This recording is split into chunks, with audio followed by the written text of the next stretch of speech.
Asanteni sana, tafadhali tuketi chini. Thank you very much. Baba wetu Askofu Samuel Njiriri na viongozi wote wa maaskofu pamoja na wachungaji, ndugu wa Kristo wa Stewart, hamjambo. Bwana Yesu asifiwe. Mimi kwanza nataka nimshukuru Mungu ametupatia nafasi ya kufika hapa tena. Kama vile mumeelezwa, mimi nilikuwa hapa 2010. Wakati huo nilikuwa mbunge wa Eldoret North. Lakini kwa sababu ya undugu na urafiki wa Kikristo na askofu wetu, nilikuja hapa kuungana na nyinyi wakati tulikuja kuanzisha kanisa hii. Leo nimefika hapa tena katika celebration ya miaka 14. Na pongezi nyingi kwa uongozi wa kanisa hii na shukurani nyingi kwa Mwenyezi Mungu kwa yale ametutendea kama watu wa kanisa hii na watu wa nchi yetu ya Kenya. Pongezi askofu for what you have done to this church as the spiritual leader of this church. Continue for praying. Thank you very much for praying, not just over the church, but also over the nation, and also praying over our lives as leaders and as Kenyans. Tunawashukuru sana kwa yale mazuri mnatenda katika taifa letu la Kenya. Muliniombea wakati wa uchaguzi na Mungu akatupatia ushindi. Nataka niseme tena asante sana. Na vile niliwaeleza, nitafanya bidii kuhakikisha ya kwamba yale Mungu amepanga kwa ajili ya taifa letu la Kenya yanatimia. I am sure, I am confident, I am persuaded that the will of God is going to happen in Kenya. And no man, no force, nothing will stop the will of God from coming through for our nation. I am very clear in my mind. So asante sana askofu kwa kutukaribisha na kwa alika katika sherehe hii ya muhimu sana. Tasema tu mambo mawili ama matatu.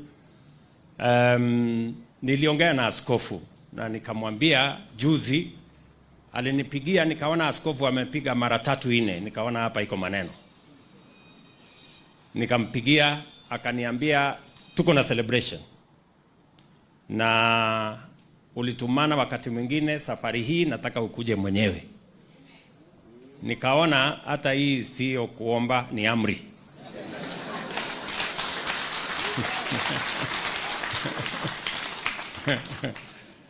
Sasa nikajaribu kumwambia askofu, unajua niko na safari Ijumaa naenda kule Ujerumani kwa sababu niko na kazi ya nchi. Niko na vijana mamilioni hawana kazi. Nimeongea na rais wa Ujerumani, amenikubalia ya kwamba tunaweza kuwa na mkataba ya vijana wa Kenya waweze kufanya kazi kule Ujerumani, na naenda kuweka sahihi hiyo agreement. Pengine nitachelewa. Akaniambia nitakuombea Mungu usichelewe.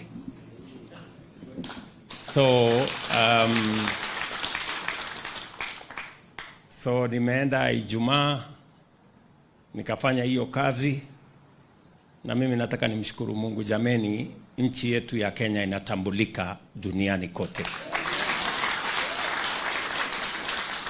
Pale Ujerumani, Kenya ikawa ni nchi ya kipekee bara la Afrika kupata mwaliko wa kushiriki katika festival ya Citizens ya Ujerumani. Mbali na hiyo, sasa tuko na mkataba ambayo vijana wa Kenya wataweza kufanya kazi wakiwa Kenya, kampuni za Ujerumani. Tuko na nafasi ingine tena ya kwamba vijana wa Kenya wanaweza kwenda kusoma na watapatia visa ya masomo kule Ujerumani. Hiyo mkataba pia ikasema vijana wa Kenya wanaweza kwenda Ujerumani wakafanya kazi kampuni za Ujerumani. Mnakumbuka nilianza hiyo safari wakati rais wa Ujerumani alinitembelea hapa Kenya, na nikaongelesha yeye, akaniambia tuko na nafasi ya vijana kutoka nchi tofauti. Kenya inaweza kuwa kati ya moja ya nchi hizo. Na wakati huo, wakati nilisema ya kwamba tutakuwa na nafasi ya vijana kwenda Kenya, kutoka Kenya kwenda Ujerumani, wengine walisema sisemi ukweli. Lakini Ijumaa walijua kuna mpango na kuna uwezekano. Na tayari nilikiwa kule Ijumaa hiyo, tayari wa Kenya walikuwa washafika wa kufanya kazi. Na isitoshe, tarehe 27 ambaye ni kama wiki mbili zijazo, kutakuwa na recruitment ya kwanza ya vijana wa Kenya watakao kwenda kufanya kazi Ujerumani. Kwa sababu unajua kuna tofauti mkubwa kwa wale watu wanatembea kwa imani, because there is a world of a difference. You know, watu wengi saa zingine wanakosa kunielewa. Nikisema maneno wanaona hayatafanyika, kwa sababu they walk by sight, the rest of us walk by faith. There is a world of a difference between those who walk by sight and those who walk by faith. And that is the difference between me and many of the leaders who talk too many things. But tutawaweka mtaratara pole pole mpaka watatuelewa. So nilimaliza hiyo kazi saa 9:30 hivi jana kule Ujerumani. Lakini sasa nikakumbuka kuna Bishop Njiriri ananingojea.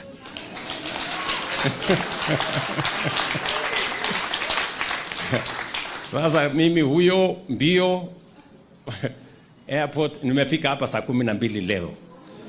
So na furaha yangu ni kwamba nimetimiza kuja katika kanisa la Stewards to celebrate together. Na mimi nataka niseme kanisa hii imebarikiwa. It's a blessed church. Kwa sababu mnaombea nchi yetu, na mnaombea taifa letu, na mnaombea watoto wetu. Asanteni sana for standing in the gap for our nation. Sisi zote katika hiyo safari mumesema, tulikuja hapa, kanisa hii ilipata majeraha kidogo wakati barabara hii ilikuwa inatengenezwa, si ndio? So Bishop ametuuliza ya kwamba hii kanisa tujenge sasa ikuwe ni kanisa ya kisasa. Na mimi askofu, unajua mimi najulikana sana kwa kufanya hii kazi ya kanisa, na you can count me in.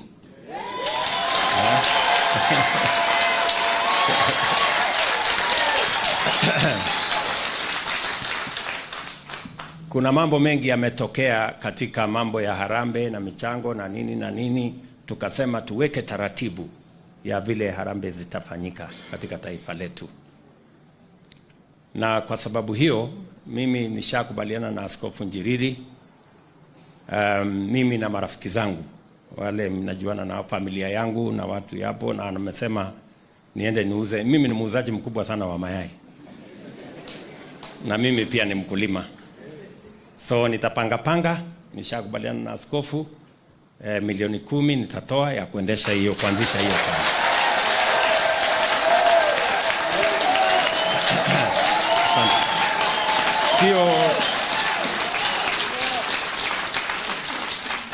Sio harambee, lakini ni my contribution, na nitaweka mtaratara ya kupanga hivyo.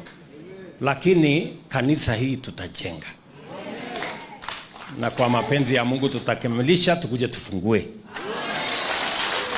I will do that. na watu wa hapa stewards na watu wa Embakasi, mzidi na kutenda mema kwa ajili ya nchi yetu na kwa ajili ya imani yetu. Mumesikia mjumbe wenu Bwana Mwenje amesema kuna mambo kadhaa, na mmekubaliana na yeye ya kwamba kila constituency ikuwe sub county. Mheshimiwa, mimi nimekubali. Bwana Omolo, enda timiza. Make sure. Ili wakati tunapanga mambo ya serikali, tunapanga ikiwa na utaratibu ambayo inahakikisha hakuna sehemu inawachwa nyuma. Number 2, huyu kijana wenu, mjumbe wenu pia amesema kuhusu mambo ya sewage system na projects mingi. Kuna barabara ndogo ndogo hapa ambazo tunahitaji kuikamilisha. Tayari niliongea na governor last week na nimekubaliana na governor ya kwamba tuko na mpango sasa ya maji, tuko na mpango ya sewage system na tuko na mpango ya street lighting ya Nairobi hii, kwa sababu Nairobi ni capital city yetu. And as president and as the national government, we have a special interest in Nairobi. And we are going to work with the leaders of Nairobi to make the capital city of Kenya worth its name.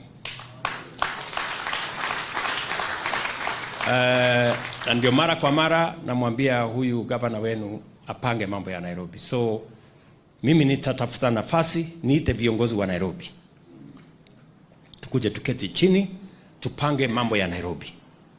Tuko na mambo ya barabara ndogo ndogo ambazo tunataka kuisafisha. Haiwezi kuwa sawa kwamba Nairobi ni city na barabara ni ya matope.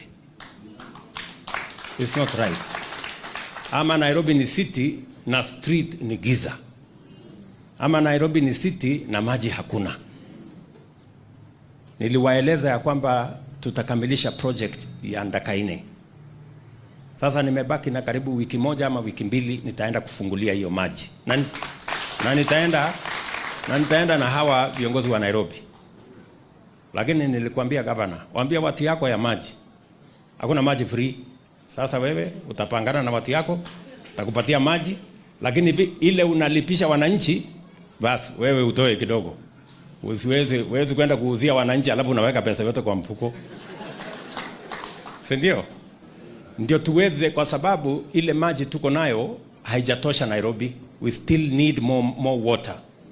Na lazima niende nipange mahali ingine tutoe maji ingine ambayo itakuja kusaidia watu wa Nairobi.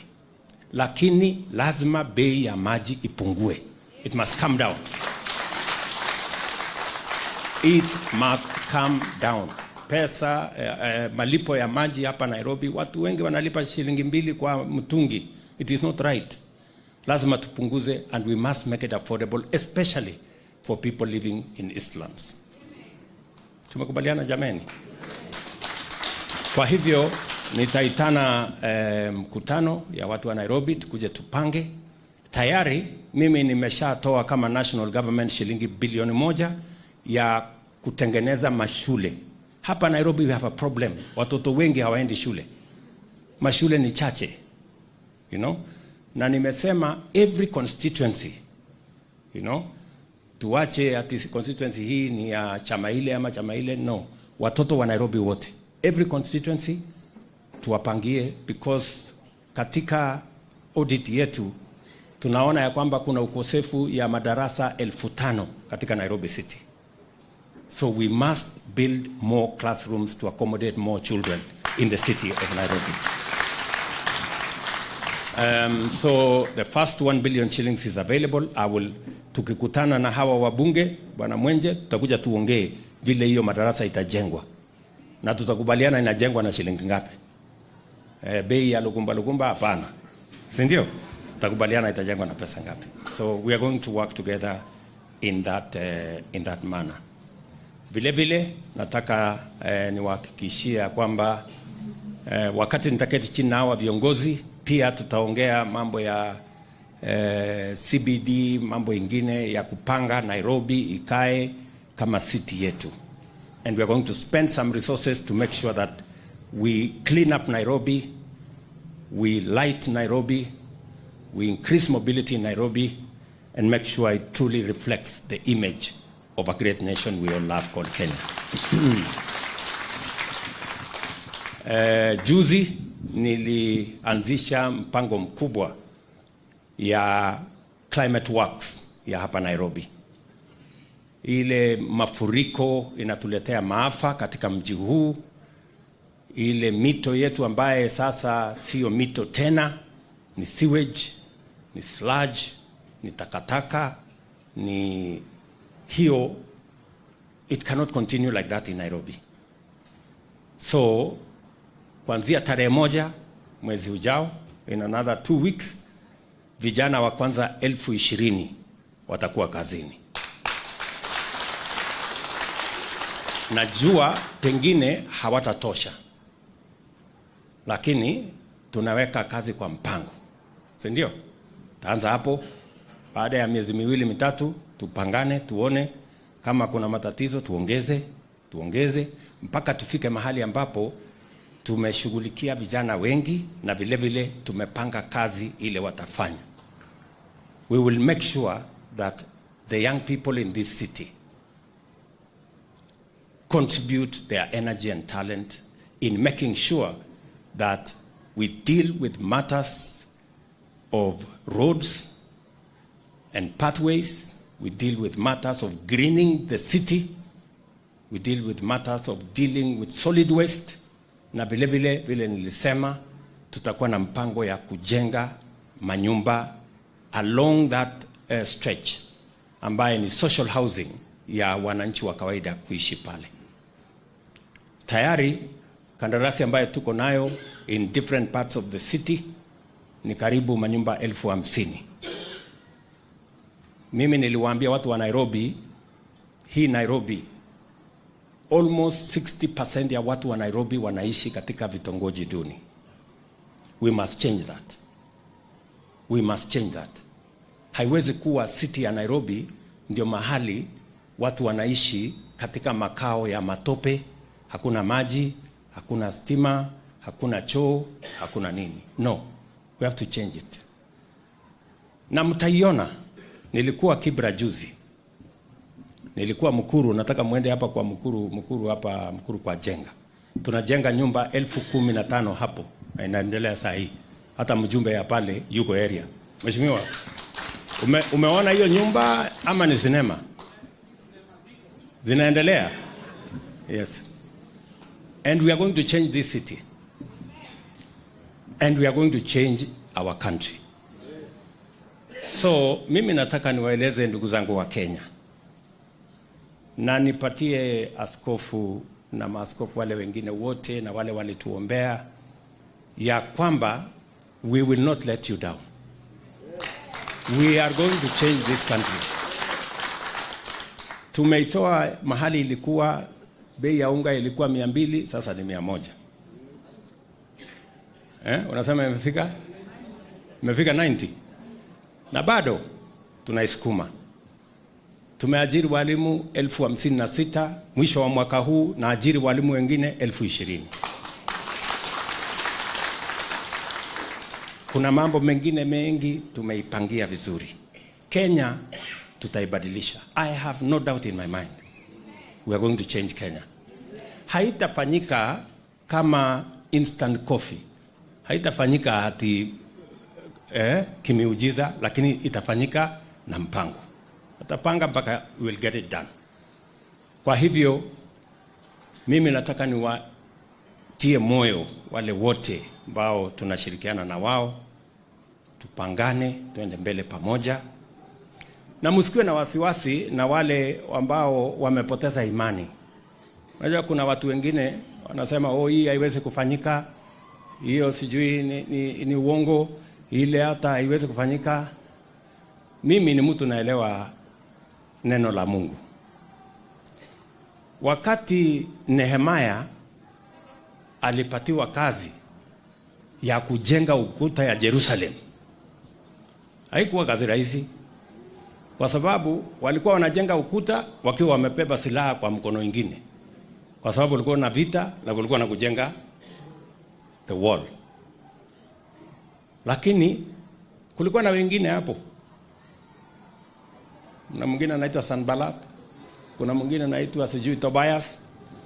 Walikuwa tu kama wale mnawasikia hapa. Hii kazi haiwezekani. Hii ukuta haiwezi kujengwa. Ukuta ilijengwa ama haikujengwa? Bwana asifiwe. We are going to change this country. I am confident we are going to change Kenya. So, nataka niwashukuru sana kwa kuja katika hii celebration ya kanisa letu hapa. Nimesikia vile Askofu David amesema kwamba mnahitaji mkutano wa faragha na mimi. Mimi niko tayari.